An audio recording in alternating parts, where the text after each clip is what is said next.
Hey friends, welcome to SGT Java की programming सीखने series में। आज हम देखने जा रहे हैं लेक्चर 26। तो इसमें हम सीखेंगे कि जावा को यूज करके हम एरिया ऑफ रेक्टेंगल को कैसे फाइंड आउट कर सकते हैं। तो चलिए आज की वीडियो शुरू करते हैं।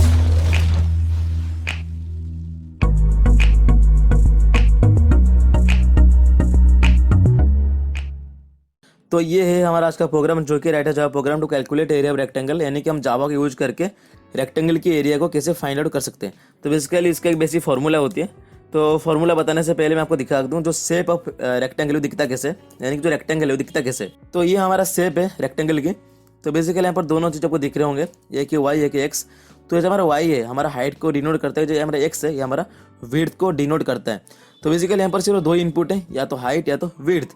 अगर मान लो हम हाइट और विड्थ को मल्टीप्लाई कर दें, सिंपल सी बात है, ये फार्मूला होता है, अगर हम हाइट और विड्थ को मल्टीप्लाई कर दें जो हमारा एरिया ऑफ रेक्टेंगल वो निकल जाएगा। जो फार्मूला है एरिया निकलने का रेक्टेंगल का वो है हमारा हाइट इंटू विड्थ। तो चलिए इसको प्रोग्राम में इंप्लीमेंट करके देखते हैं। तो जो फार्मूला है हमारा वो है हाइट इंटू विड्थ।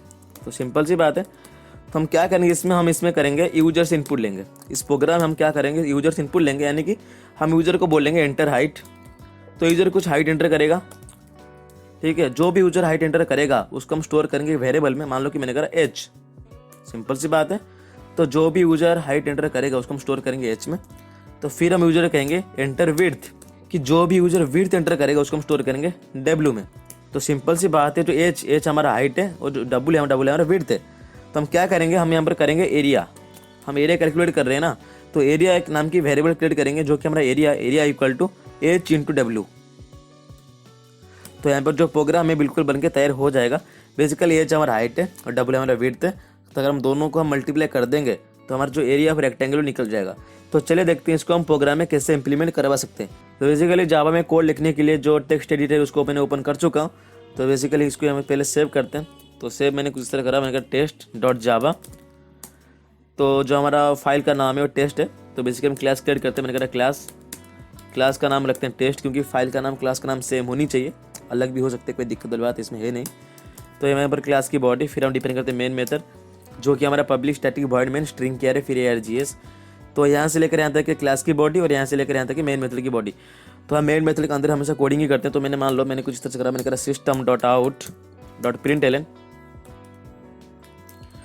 तो यहाँ पर मैं एसएच में कंसोल पे शो करवाना चाहता हूँ, मैंने करा एंटर हाइट, कि जो भी रेक्टेंगल की हाइट है उसको मैं यूजर से एंटर करवा रहा हूँ। मैंने करा एंटर हाइट, सिंपल सी बात है। तो जो भी यूजर हाइट एंटर करेगा उसको हम स्टोर करेंगे इंट एच में। मैंने आपको बताया था कि एक वेरिएबल में वैल्यू को स्टोर करना होता है। तो बेसिकली हम एच में हाइट को स्टोर करेंगे। तो एच में हाइट आके स्टोर हो जाए तो इसके लिए हम यूजर्स इनपुट लेंगे। तो यूजर्स इनपुट लेने के लिए तो जावा में एक प्री डिफाइंड क्लास है जो कि स्कैनर क्लास, उसको पहले इंपोर्ट करवाते हैं। मैंने कहा import Java dot यूटिल dot scanner. तो ये इसका मतलब ये हुआ कि स्कैनर एक क्लास है जो कि अवेलेबल है जावा डॉट यूटिल पैकेज में। पहले हम इसको इंपोर्ट करते हैं, फिर हम उसके बाद यूजर्स इनपुट ले सकते हैं। तो बेसिकली इंपोर्ट हो चुका है, अभी इसका ऑब्जेक्ट बना ताकि हम यूजर से इनपुट ले सकते हैं। मैंने कहा scanner S equal to new scanner.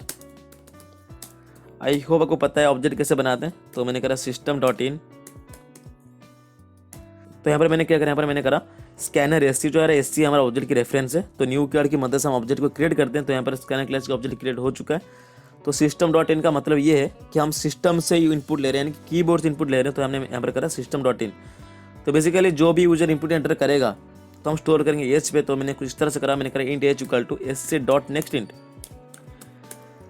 Next int का मतलब होता है एक फंक्शन है जिसकी मदद से हम इंटीग्रल इनपुट यूजर से ले सकते हैं। तो एस से हमारा ऑब्जेक्ट की रेफरेंस है। तो जैसे हमने हाइट को इनपुट करा, हम ऐसे विड्थ को भी इनपुट करते हैं। तो मैंने करा system dot out dot println. तो मान लो मैंने यहाँ पर करा एंटर विड्थ, कि जो रेक्टेंगल उसकी विड्थ क्या है, जो भी यूजर एंटर करेगा उसको हम स्टोर करेंगे डब्ल्यू में। तो मैंने करा S C dot next int, ताकि हम यूजर से इंटीग्रल इनपुट ले पाएँ। तो इतनी कोड की मदद से हम यूजर से हाइट और विड्थ को एंटर करवा सकते हैं। मतलब जो भी हमारा रेक्टेंगल की हाइट क्या है, विड्थ क्या है, उसको हम फाइंड आउट कर सकते हैं। तो इतना कोड की मदद से हम कर सकते हैं सारी चीज़ें। तो बेसिकली हम क्या करेंगे, हम एरिया कैलकुलेट करेंगे। तो मैंने आपको बताया था जो एरिया की कैलकुलेट करने की जो फॉर्मूला है हमारा है हाइट इंटू विड्थ। तो हमारा हाइट क्या है, हमारा हाइट है एच, सिंपल सी बात है। और विड्थ क्या है, विड्थ है हमारा डब्ल्यू। तो एच इंटू डब्ल्यू। तो इसमें अगर कुछ कैलकुलेशन होगा, मान लो कि यूजर एंटर करा 5, तो यहाँ पर करा 4, तो 5 इंटू 4 तो होगा ना, यानी कि मल्टीप्लिकेशन होगा। यहाँ पर कोई कैलकुलेशन होगी, तो जो भी कैलकुलेशन होगी हम इसको स्टोर करेंगे एक वेरिएबल में, जो कि हमारा एरिया, ठीक है, एरिया वेरिएबल है। तो एरिया नाम की वेरिएबल में स्टोर तो करेंगे, लेकिन जो वेरिएबल किस तरह की वेरिएबल है उसको डिफाइन करना पड़ता है। जैसे मैंने करा इंट एच, इंट डब्ल्यू, तो एरिया किस तरह की वेरिएबल है, तो मान लो मैंने करा फ्लोट, तो सिंपल सी बात है, यहाँ पर मैंने करा float area equal to H into W, यानी कि जो भी एज की वैल्यू होगी यानी कि हाइट की वैल्यू होगी और जो भी विड्थ की वैल्यू होगी उन दोनों का मल्टीप्लाई करेंगे, जो भी रिजल्ट आएगा उसको स्टोर करेंगे एरिया में। तो सिंपल सी बात है, तो एरिया में रिजल्ट ही स्टोर होगा, सिंपल एरिया को प्रिंट करते हैं। मैंने कहा system dot out dot print LN, तो यहाँ पर मैंने करा the area of rectangle is, क्या है एरिया, एरिया क्या है रेक्टेंगल की, तो हम क्या कहाँ पे स्टोर करते हैं, मतलब जो भी कैलकुलेशन होगा वहाँ का स्टोर होगा एरिया में। तो बेसिकली हम एरिया को प्रिंट करते हैं। मैंने करा एरिया की वैल्यू को प्रिंट, तो मैंने करा एरिया। तो सिंपल सी बात है, यहाँ पर प्रोग्राम बिल्कुल बन के तैयार है, इसमें कोई दिक्कत वाली बात है नहीं। इसको पहले सेव करते हैं ताकि हम जो आउटपुट उसको देख पाएँ। तो यहाँ पर मैंने सेव करा, सेव करने के बाद CMD ओपन कर रहा हूँ। तो बेसिकली CMD ओपन हो चुका है। तो अभी हम करते हैं इसको कंपाइल। मैंने करा जावा से, फाइल का नाम टेस्ट डॉट जावा, तो यहाँ पर बिल्कुल चल रहा है, इसमें कोई दिक्कत वाली बात नहीं, कंपाइल तो हो ही रहा है। तो हम करते हैं जावा टेस्ट, यानी कि जो हमारा प्रोग्राम है उसको रन करते हैं बाय यूजिंग क्लास नेम, तो जावा टेस्ट। तो यहाँ पर एक मैसेज हो रहा है जो कि हमारा एंटर हाइट, तो हाइट मांग रहा है यूजर से, तो हम कुछ एंटर कर लेते हैं। मैंने करा 8, एंटर विड्थ, तो मैंने करा कुछ भी कर लेते हैं, 12 कर लेते हैं। तो यहाँ पर दिखा रहा था एरिया ऑफ रेक्टेंगल इज 96.0, तो यहाँ पर 96.0 इसलिए दिखा रहा था कि हमने जो एरिया नाम की जो वेरिएबल था उसको हमने लिया था फ्लोट टाइप का, तो इसलिए यहाँ पर दिखा रहा है 96.0। तो ये था बेसिकली एक छोटा सा प्रोग्राम आपको बताने के लिए, हम जावा को यूज करके हम एरिया ऑफ रेक्टेंगल को कैसे फाइंड आउट कर सकते हैं। तो ऐसे बहुत सारे प्रोग्राम बना हुआ है इस वाली सीरीज में, तो आप जाके देख सकते हो। तो इस प्रोग्राम को अपने सिस्टम में बना के देखिएगा, अगर कहीं फंसते हो, कुछ भी रहता है, जो भी आपका डाउट है कमेंट सेक्शन में पूछ सकते हो। और जो भी आपका डाउट है और जो हमारा मेल आईडी यहाँ पर दिख रहा है, तो हमको मेल भी कर सकते हो, हम उसको रिस्पॉन्ड करेंगे। तो बेसिकली ये था आज का प्रोग्राम। तो मिलते हैं नेक्स्ट वीडियो में। Thanks for watching, have a good day.